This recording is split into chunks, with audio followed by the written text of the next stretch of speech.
Down to Watch strives to be a unique podcast dedicated to movies, TV, and music with a soft spot for cult classics. Join your hosts K and D for fun, games, and the occasional pop culture chatter. This is Down to Watch.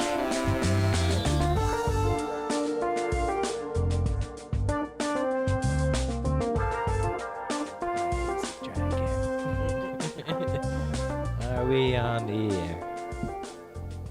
Definitely. We are. The Magic 8 Ball knows. Yes. I'm using the Magic 8 Ball to determine if we're on the air or not because we don't have one of those fancy on-air sites. One of these days. All right, so I will get into the intro here and let you know. And we'll take it from there. Hello, and welcome back to Down to Watch. Down to Watch is where we talk about canceled TV shows, movies, and music of all genres and time periods. I am Kay. I am D. And we are here to talk about movies today. Yay! Yay! Just an update. You guys, we're on iTunes now, so tune it up. You can definitely subscribe to us and rate and review, please. But if you still enjoy getting your podcasts via SoundCloud, we're still there as well. So you can still do that. You can also like Down to Watch on Facebook, and you can follow us on Twitter at DTW Podcast. Or you can just send us an email, downtowatchpodcast@gmail.com. We'll happily take some suggestions, and we love interacting with our listeners. If you have some questions, comments, we might just read it on the air. So, yeah, there's that. All right, so I think it's time we get into show. This is episode 8. of Down to Watch. Can I just say something before we get started on the Yes, please. topic? So I was late today to our podcast. Why were you late today? Because I was doing very important husband-like duties. Such as? Liking your stuff on Facebook. OMG. You are. Yeah, that just got you some points. You just totally. That's why I'm late. You just. It's like, I got to see what my wife's been up to all day on Facebook. Not And much, really. Not much at all. Pretty much what I thought. It was where I left you with a different world, and then on to the topic of today's show, which I liked everything you put up there about it. I like this. But go ahead. I'm stealing your thunder. Oh, no, it's fine. It's fine. So, I'm Thor, Thunder Stealer. So what our topic is today, we are going to talk about the movie Hollidaysburg. And if you haven't heard about Hollidaysburg, I'm sorry for you, but it's not too late because it's streaming on Netflix right now. I guess I'll talk a little bit about Hollidaysburg. Let's just get into, directed by Anna Martemucci and written by Dan Schoeffer. And we will get into, let's see. Is that how you say his name? I'm pretty sure. That's like Jewish horn. I'm pretty sure it's Schoeffer, Schoffer. And it stars a lot of newcomers. Schoeffer or Schoffer? Schoeffer. Starring Rachel Keller, Tobin Mitnick, Claire Chappelli, Tristan Erwin, and Philip Quinaz. I really hope I'm saying Phil's name right. So, yeah. Yeah, Quinaz. There's no question. Okay, good. So our personal history with the film, They're going to call us something right. Quinaz. Right, exactly. I know I've said it wrong to their face before. We're bad friends. I know. Our history with the film. We know the director, Anna, and Phil Quinaz, who... By we, you mean you. I don't think they could pick me out of a lineup. We know those guys. We met them doing some film stuff a few years ago. But they filmed Hollidaysburg here in Pittsburgh, and that was part of a little show, a part of a project that was started by Chris Moore, who created Project Greenlight. He was executive producer of that. And so basically there was the same premise, The Chair. You may have seen it on Starz, where they give two directors the same script, and they're to make their version of the movie. And they have... the show was called The Chair? Yes. Okay. The show was called The Chair. It was like a reality show. Yes. They had one script. They let two different directors treat that script. I want to say they had a month to do it, but I'm not 100% Not a lot of sure. time. Yeah. And there's a constant pressure because they were like building the road as they drove it. Right. Because they were allowed to make changes to the script, but not too many, I think. Both of them had to make the film here in Pittsburgh. They had, they went about the whole thing. It wasn't like they were given a crew and a cast. They had to go out and find all of these people themselves. They were given a budget. And so I don't know what that budget was. They were like, I remember seeing episodes and like, we still need producers. Yeah. Still need money. And I'm glad, obviously it was a success and there were 2 full-length features made. Right. And first of all, The Chair is a great show. You guys should definitely check that out if you get the opportunity. Yes. It's a great behind-the-scenes look at how an independent film, like a hardcore independent film, will get made. And so that's my personal history with the film, and I'm pretty sure Dee's is basically the same. Yes. Okay. So now, are you ready to get into? I am. I just want to say that Hollidaysburg is a real place in Pennsylvania. Is it really? Yes. Currently, the weather there is 42 degrees. The wind is at 16 miles an hour with 72% humidity. And this is the important thing you need to know that Google has to tell you. The hotels, 3-star average rating, about $110 a night for a 3-star experience. At Hollidaysburg, PA. In Hollidaysburg, PA. But where is it, near Altoona? Does it tell you that? It must be near Altoona because I'm totally taking the my facts here from seeing the movie Hollidaysburg, in which most of it was set in Altoona. But now you make me curious, and now I'm looking it up on Google Maps. I don't know how I would be able to do this show without Google. So there you go. Plug in Google if you're interested in sponsorship. Yeah, not far from Altoona, on the same frame on my phone. You just go up 99 or 36 to 220, and you're there. So if you've seen this film and you'd like to relive some places of it, I guess you can go to Hollidaysburg. I feel like some shots were made there, but a lot were here in Pittsburgh. Yes, there were some establishing shots yes. there for Hollidaysburg. Anyway, let me just say that having watched the first 5 minutes of the antithesis to Hollidaysburg, which was not cool, like we got 5 minutes and not even 5 minutes. I was offended so many times in so many ways. I was just like, once the hobo talks about eating his own poop, I'm like, okay, that's it. It was such a vast difference between the two, I imagine. Yeah. Just based on that. I mean, they're given the same basic script, same characters. I can't understand how that's the same movie or anyway, Hollidaysburg. It was very clear that the other film was not. We were not their target audience. Their target market. We were target market of Hollidaysburg, though. I think. Yes. I mean, I loved this movie. Yeah. I loved the acting. I loved the way the script was treated. The dialogue. I mean, everybody did a great job. It was fantastic, and I think this is Anna's first feature film directing credit. Well, good for her. So, and I think Anna did an amazing job. She even made a little cameo appearance as the sister, vocal cord. Yes, her sister's fiance. Yes. And Anna is they were great together. Yeah, too. She's a hilarious actress to begin with, and if you want to see more of her work, I highly recommend Dog CEO. Yes, go to is it CEO Dog? It's Dog CEO. Dog CEO. You guys should go to periodsfilms.com and you can check out all sorts of Anna and Phil and Victor Quinaz's work. And if you're looking for a good show to watch with your dogs, I'd highly recommend.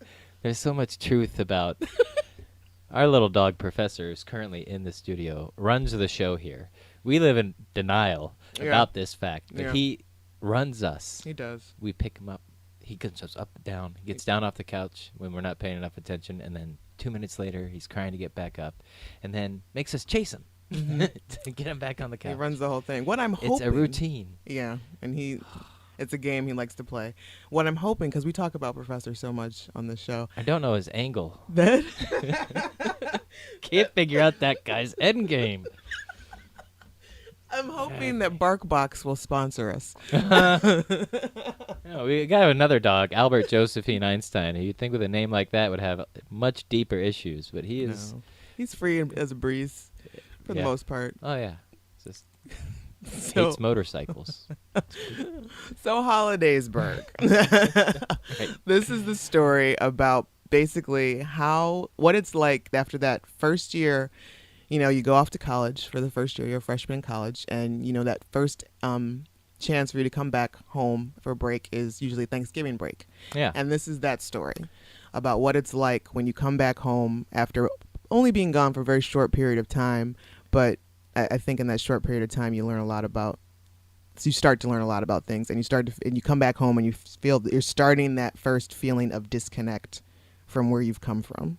Well, one, everybody just left the laboratory of high school and school up until then. And, like, there's so much build-up to, like, you're going to be out of high school, you're going to be 18, you can vote, which I'm sure is a bigger deal to me than most people. Yeah.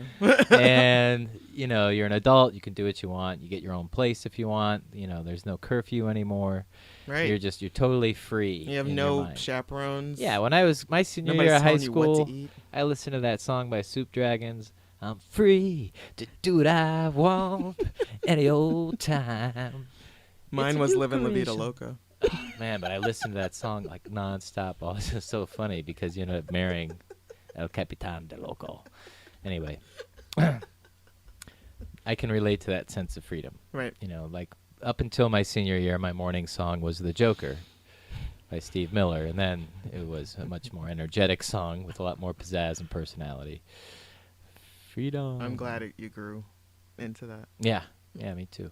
So in any event, you know, that's part of it. And then part of it is, you know, the expectation is everybody goes to college or, you know, you start thinking about your future, but you're still having that transition. Mm-hmm. You still have one foot in the world where people told you who you were and they know all of your history and all of your awkward moments and that sense of freedom that nobody knows who you are.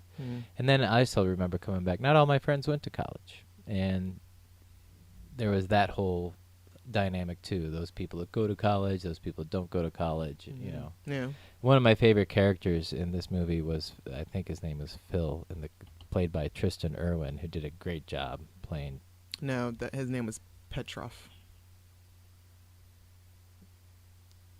That one you're talking, the stoner friend? Yeah. Yeah, his name was Petrov in the movie. Oh, his name was Petrov. I guess this is his last name. Okay. But yes, he's credited as Petrov. Yeah. Okay. Well, in any event, he was the friend that didn't go to college. Then you had this character, Heather, who was in college thinking about dropping out. And, of course, those two bonded. Mm-hmm. Then you have Scott, who basically had his glory days in high school. And, you know, everything about his life was in motion. Like, he comes home and the house is empty except for his older brother. His parents had moved to Florida. And then... And he didn't know this because he didn't return his parents' phone calls. That's why you return your parents' phone calls, kids. They have something important to tell you. Oh, he knew. He was in denial. He didn't want to answer the phone because he didn't want to hear about becoming a Florida man. I'm trying to make a good point for parents out there whose kids don't Suck up. return phone calls. I'm on your side, Mom and Dad. And then you have Tori, who Altoona and Pittsburgh aren't that far from each other. So she has a scholarship to CMU, which Carnegie Mellon University, which is in Pittsburgh. So it's still like she still goes away and comes back. And there is some kind of establishment of like Pittsburgh's like a whole nother world from Altoona kind of thing. So that's kind of the dynamics. And then Katie was probably my other favorite character, played by Kate Boyer, who was just that kind of like strange friend you had in high school who so much of their identity was wrapped up in your approval or disapproval of them. And I like the way that Tori's character explains this, like she really loves me and also wants to wear my skin. That was like... Or hates me and wants to wear my skin. That was a great description of that kind of weird friendship. And if there was any debate whatsoever as to whether or not Philip Quinaz was supposed to be in the film, Philip was totally supposed to be in that film. Oh my God. He was awesome. My Everything God. that he did in that movie was just so engaging, and it drew you in. And it's not just because we know. No, he's a good actor. Like I don't know hilarious. him. You know him. He's hilarious. He was great. This guy cracks his character me up. was great too. I mean, everything they built around for him, like he's trying to perfect his dad's pumpkin pie. That is the thing, man. There are like this is the scene, you guys. pies by the end of the movie. This is what you guys want to look out for. There is this speech about pumpkin pies and what he's doing to these pumpkin pies and trying to figure out the correct ratio. There's just this entire scene.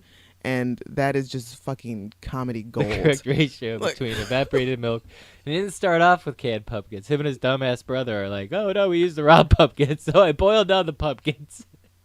And no, it's not the same. I called Dad. Turns out the canned pumpkin's the key. I mean, they made it so hard. He's like, clearly I'm gonna need more pie crust. I mean, I've had these. I've lived that moment. I've lived that. Yes, making pie. It's crazy because it's like it's just one of those things. So like, you grow up in your household, and Thanksgiving rolls around every year, and mom makes or whomever makes the pumpkin pies, and you never really think about how the pumpkin pies are actually made.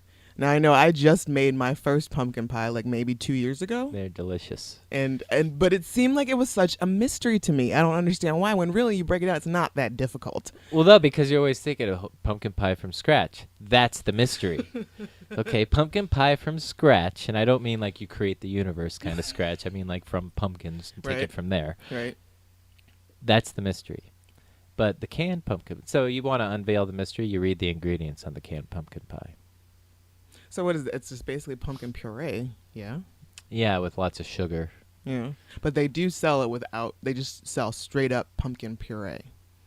Yeah, nobody wants to do that. Stick with what your grandma taught you. Do as their dad said in the movie and do the canned pumpkin and evaporated milk. And no, you don't have to worry about the milk evaporating. I don't know why they call it evaporated milk. You would expect to found out today. Open a can and then air, like a Casper cloud shoots out. Poof. I found out today, actually, when you left the TV on the Food Network. There was For the dogs. They like the food. There was a talk, I don't know why, but this woman says that most of the liquid has been evaporated out of this milk. And it's sugar, that more sugar has been added to it. Okay. So that's why they call it evaporated milk. There you have it. I have to give one more shout out here. I know we're all over the place, but Heather, apparently her parents are divorced. Her dad owns some sports bars, and her mom owns like the Chinese restaurant in Altoona. Right. And her mother and her husband, Heather and Mitch, Heather's mom, I guess they never claim her name because on Cast and Crew she's listed as anyway. Heather's mom and her husband Mitch. Mitch did a great job. This guy Brian Schoeffer played this guy from Tallahassee that oddly had a Kentucky accent, and he nailed his role too. Every time that guy was on screen, it was also just engaging and drew you right in. It was like, what is he about to do or say? He's also in a lot of the periods films. Is he? As well, yeah. He's hilarious. So yeah, I wasn't clear on.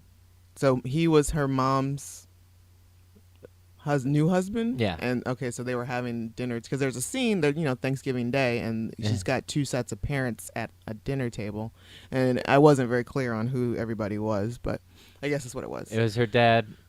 Was the one pounding his fist, being like, "What do you mean you want to drop out of college?" Right. And then his new wife was the blonde who works at his restaurant. Right. And then, or maybe Champs, because she seemed. Well, that's what she I'm saying. I think Champs was his. Oh, that's his I was restaurant. thinking the shoe store. Champs. No. Champs was the name of his sports bars. Oh. They briefly touched on that. You had to be paying attention when they said Heather was slightly famous in town because her dad owned a bunch of sports bars. Gotcha. And her mom had the one Chinese restaurant. Gotcha. Yeah. Okay. All right, word. So there you have it. And I guess Scott and Phil are brothers, if we didn't establish that. Mm-hmm. And Tori has her sister, who was played by Diana Griffith, Angela, who was great, and her fiance Courtney, played by Anna Martemucci. So overall, this is a great coming of age tale.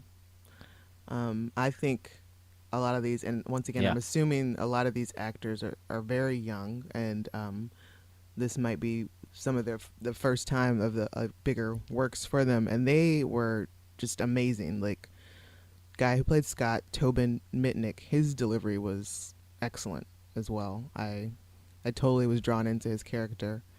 He didn't come off at like.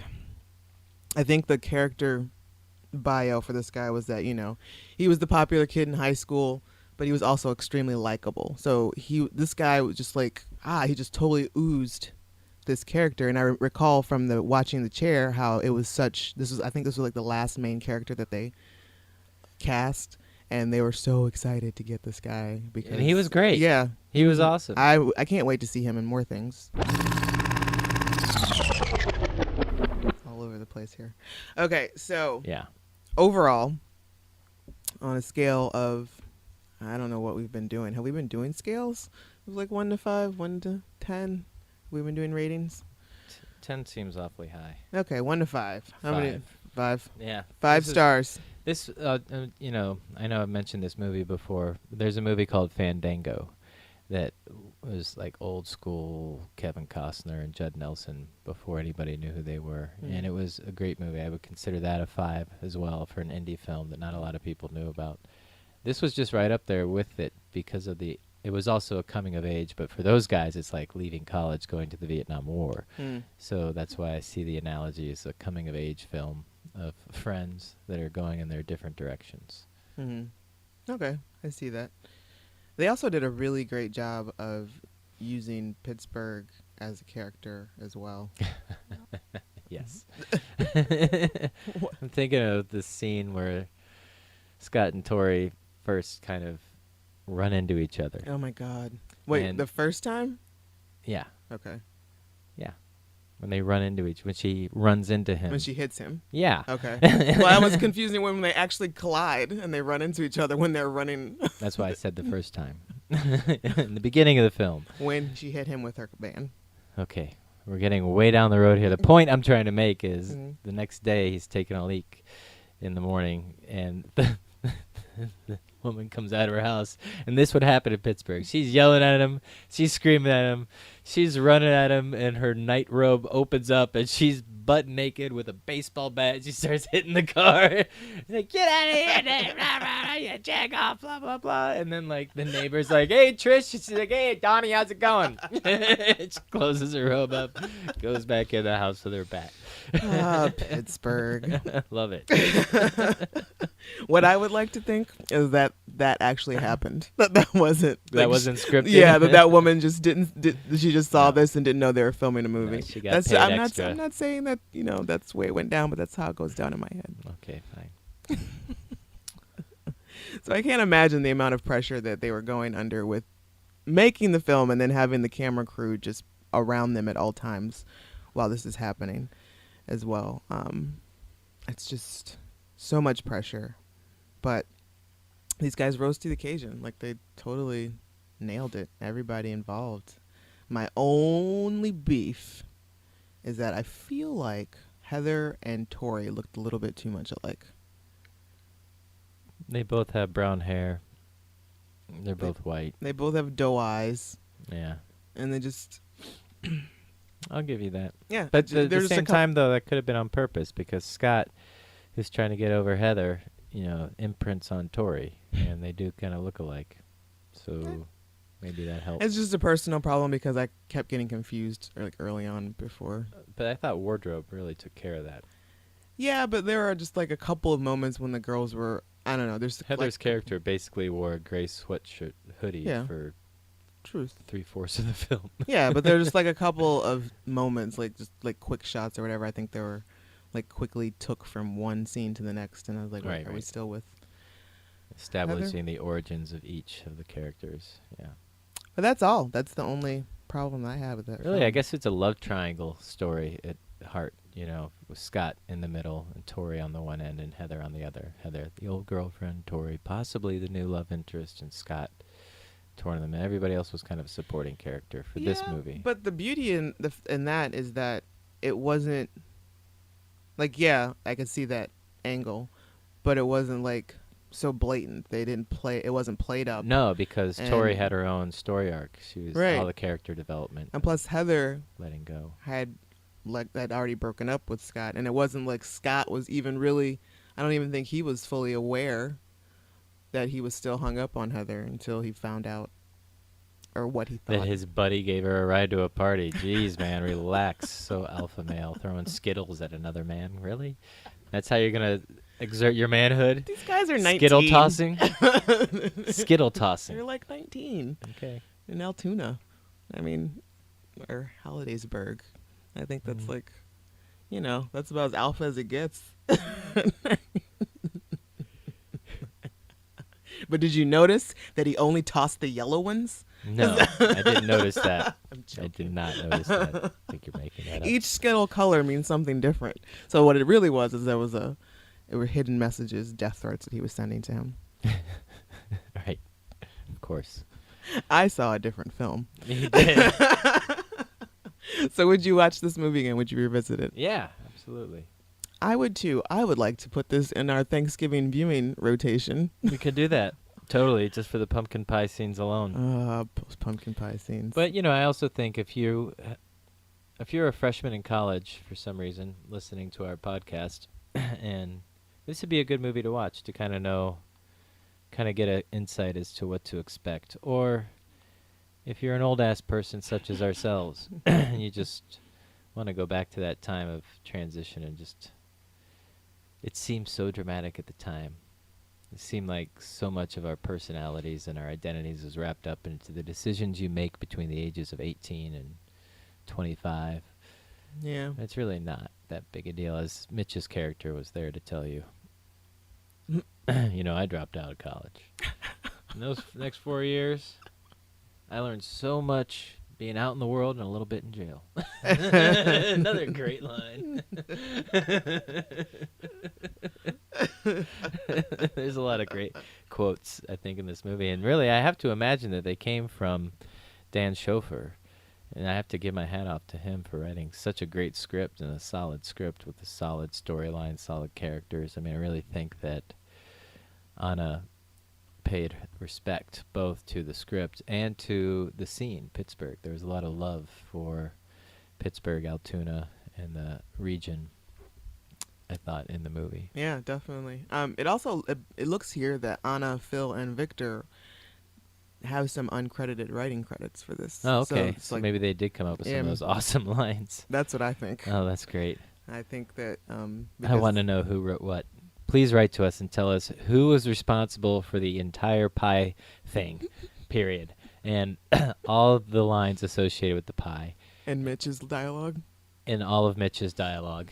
And almost every sex scene Tori was in was so vulnerable and innocent and sensitive and funny. Yeah. I mean, it was just every romantic scene she was just like, I'm just too sensitive, I'm gonna get attached, or I'm really sorry, I didn't have a lot of boyfriends in high school and I can't watch porn because I think about the treatment of the actors.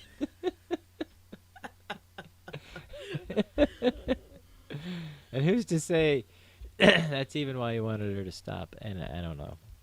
In any event, they were all very endearing and sincere and well played. Well played, Rachel Keller. Yes, very much so. So our hats off to everybody involved in Hollidaysburg, and I can't wait to see Anna's next directorial presentation. Yeah, and please buy this movie. Yes. Buy it. I mean, how hard can it be? Is this probably, you can get it on Amazon, I'm sure. I know it's on iTunes. You can get it on iTunes. So easy to tune up and download. Hollidaysburg. And you have it on all of your mobile and devices, and you just watch it whenever you want. We just need about 600,000 of you out there. We're not asking much. How many people in the world? There's like billions, right? Trillions, maybe even? I'm sure there's billions. I wish I could say buy Hollidaysburg in Chinese. Because we have so much of the world covered. Can you say it in Spanish?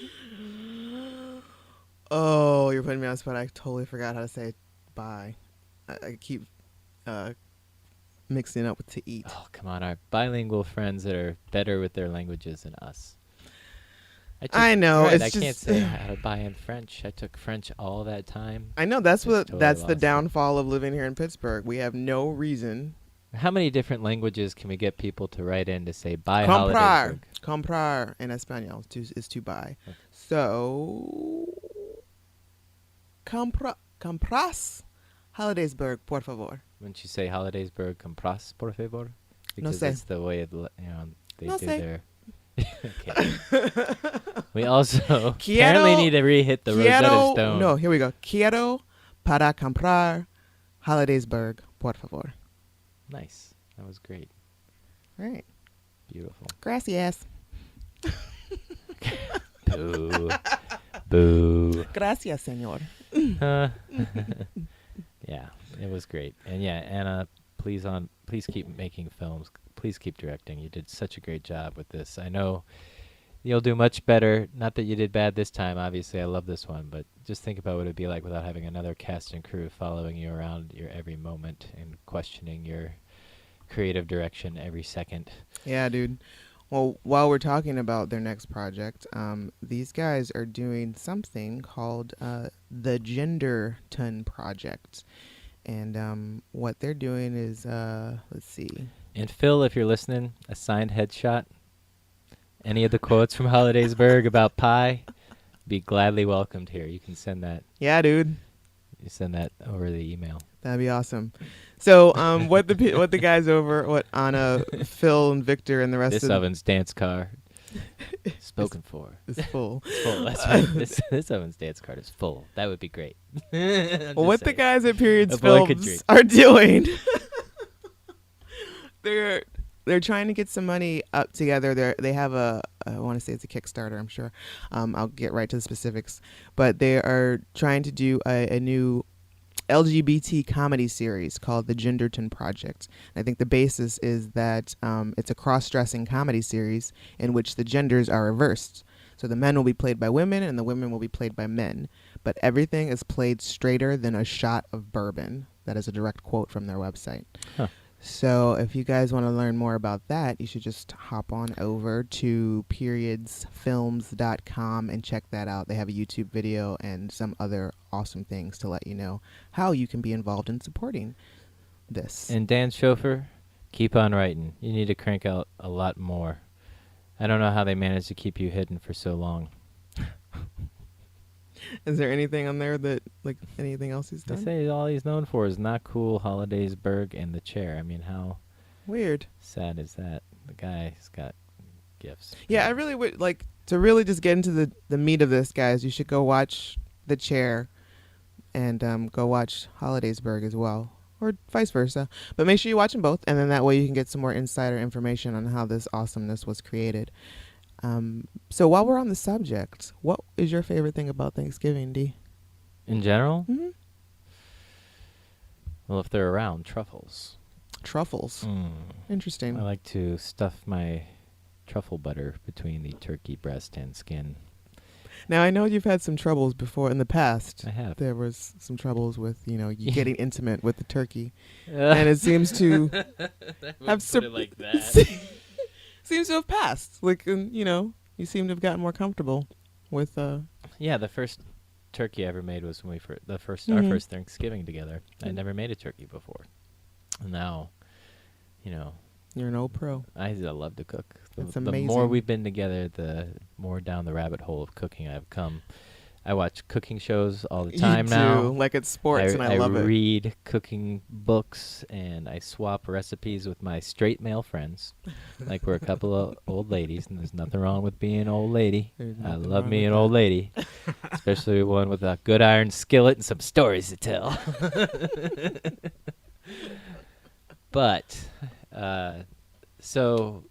this last Thanksgiving, I bought the truffles way in advance. Yeah. Had them in oil, was waiting around. I made a beautiful truffle stuffing that my friend Hassan stuck his fingers in several times and just ruined it for us. Both of us looked at each other like somebody just peed on a baby. I was It so horrible. distraught. It was horrible. Like, dude, it was like just sticking his fingers up. No. Yeah, they're like, okay, you can have the rest of that half of the pan. Yeah, it's all you, bruh. But really now it's not just about the cooking. It's about all our little rituals we have around Thanksgiving now. I used to dread Thanksgiving like most of the characters in Hollidaysburg because I'd have to sit through a meal with very competitive personalities and huge egos and fragile personalities, and it was just like a big reality show myself. That's why I don't like reality shows. I'm like, I've seen enough unnecessary, unscripted drama for a lifetime. Okay. I don't need to hear people yelling at each other anymore or being snide or any of that stuff. It's Yeah. just, I three get it. bullies in a room. Oh, it's awesome. But nonetheless, you have brought... So I'm like Chandler from Friends. Oh. You've brought Thanksgiving back to me like Monica from Friends. More turkey, Mr. Chandler. More. But that's one of the rituals. Like, we go through all the Fred's Thanksgivings, which are awesome. Now we're going to watch Hollidaysburg. Mm-hmm. I know that after Thanksgiving I can watch Elf again because you won't let me watch it except for between Thanksgiving and Christmas Every because I once have in a a while problem. in the summer, I'll let you, like, if you just It's not really free need candy. It, if you really need it over the summer, I'll give you your hit. Christmas cram. What's that? Why are we whispering? I love you. Yes, because he'll speak in elf for several days after Angry the elf. fact. It was happening to me today with the little Willy Wonka and the Chocolate Factory. We saw last night Johnny Depp's version of Willy Wonka. Charlie and the Chocolate Factory. What's the name of that one? Yeah, yeah. You're weird. Okay. That's funny. So you enjoy the rituals now? Yes, around I love the rituals. I Thanksgiving. know what to expect. And it's about good food, wonderful company of my wife, a sense of building our own family. Even though it's two dogs looking longingly at our mac and cheese, it still makes me feel important. Like I got something these guys want. You are, you are important. Are you trying to say I'm a moron? It's just you are more. You are important is what I was trying to say. Not without food in my hand. Not to these two butts. Not true. I think you're important all the time, and you are a tremendous cook, and I appreciate you for it. I reap all the benefits of it. So I'm happy of your little I'm just like their dad. He's out there, but he really got into baking. Like, I think it de-stresses him.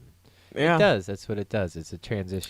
Your obsession with cookbooks and cooking and food shows and Well, yeah. It's not an perfecting obsession your with cooking as much as it's an obsession with loving you. Aww. Putting it on a plate. And on that note, we're going to take a break, and then we're going to come back and play 6 Degrees of James Franco. Brown chicken, brown cow.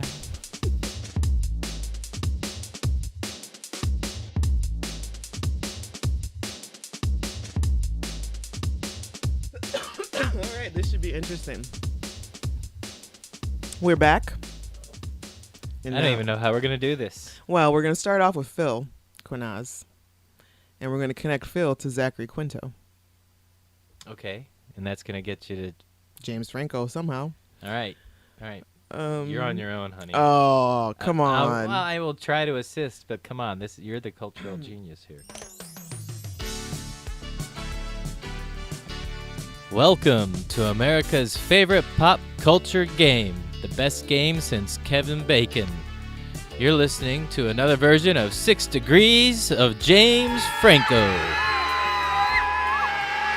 There's got to be something that you... All right, let me give you the fact that Zachary Quinto was in those Star Trek movies. So, like, who else was there? Take That's your... you're out of order, young lady. What? Start with Philip. Philip to Zachary Quinto. Okay, in what? In, like, a million of the shorts on Periods film. This game requires specifics. Okay, let me find the one. I think it's called The Matador. How about... Was he in Break Up at a Wedding? Zachary was not. Because that was a good movie, too. Yeah, it was.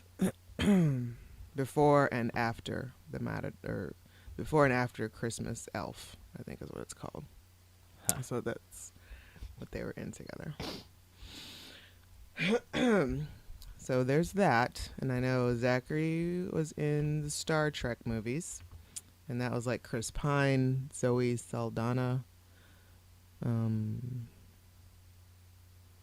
Now, before I get too far into this, are you going to allow me to count TV shows, or are we not doing that again? No, sure. Oh, look at that. He's allowed. All right. This might have Just gotten because a we're little bit going easier. from a strictly indie film actor. Okay, so this time it's going to be But now that allowed. you've gone to Zachary Quinto, I don't know. I didn't think about it. I mean, you mean... No, I'm going to go back to saying no. Okay. So Quinto was in Star Trek with Chris Pine, Zoe Saldana. Wasn't he Thor? Chris Pine? Yeah. No. That's Helmsworth. Um, Carl Urban. who? Carl Urban, the guy from Almost Human. He Oh. played Bones. Oh, But that's a TV show. yeah. John Cho. Simon Pegg. Come on, John Cho. What else is John? John Cho was in Harold and Kumar. Yeah. I don't know how that gets you to James Franco. But Doogie Howser was in that. Neil Patrick Harris. That might be something. So if we could get to Phil, to Zach, to John, to NPH, that's 1, 2, 3, 4. And Peter Weller was also in Star Trek. I think Peter Wellers. He played Marcus. He was RoboCop, the first RoboCop. Yeah, but that's like he's more difficult for me to try to figure And out. Zoe. That's what I said. Okay, sorry. Zoe. Oh, and Simon Pegg. I just said that too. Did you? Yes. This is the part where I need to work on my listening skills. Yes. Benedict Cumberbatch was also in. Yes, he was. Who is on? He's Holmes. He's Sherlock on that. Yeah, does a great job. And that's the other guy is Martin something. Fudge. All right, Franco, where have you been? As an actor, James Franco was in like 110 things. I know. We should be able to figure this out. Has Zachary Quinto been in anything? Wait a minute. What? What do you got? I am seeing I Am Michael. What is that? A gay activist and magazine founder is saved from his homosexuality after turning to God. Isn't Quinto in that? Quinto? Zachary Quinto Yeah. is in that with James Franco. Thank you. I knew they were in a movie together. That's where I was going. Thank you. It just came out. We haven't seen it. Right. How about that? There you go. Who's That the big not winner? even 6 moves. Who's the big you winner? Went from Philip to Zachary To to Franco. James. You are amazing. You did that. We did that. We did that. Did that just happen? Oh my God. Yes. Yes, it did. And I knew going in it, I was like, I know that Take that, Kevin Bacon. I knew I read somewhere that I'm Quinto. sorry, Kevin Bacon. Something I love about. you. So, okay. So, Franco in the news. There was something about him. Straight James Franco interviewed himself as gay James Franco. I don't know. I didn't understand the thing.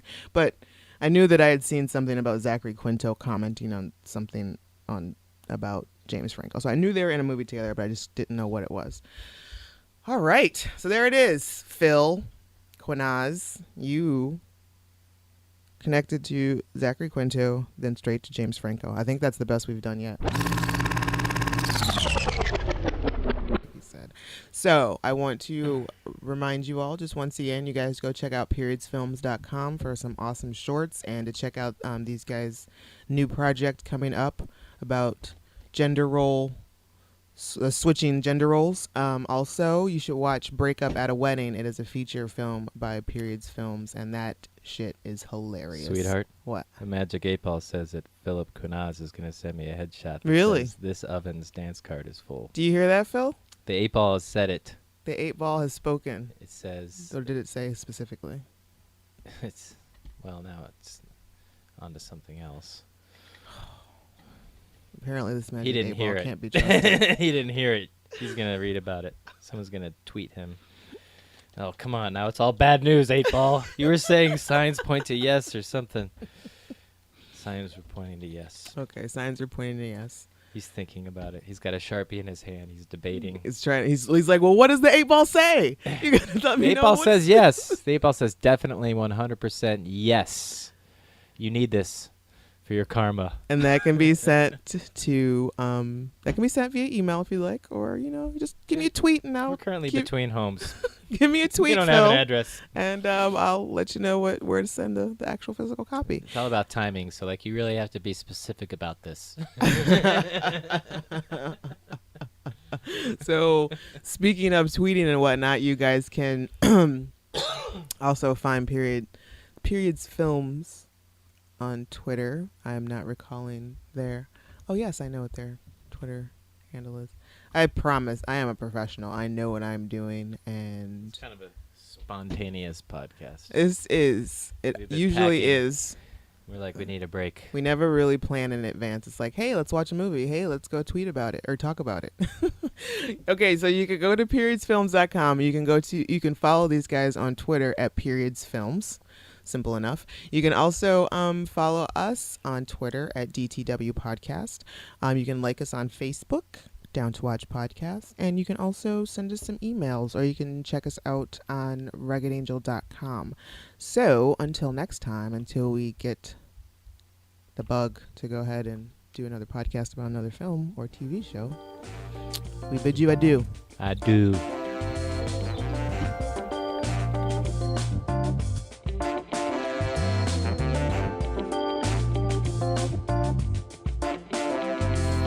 This has been a Rugged Angel production.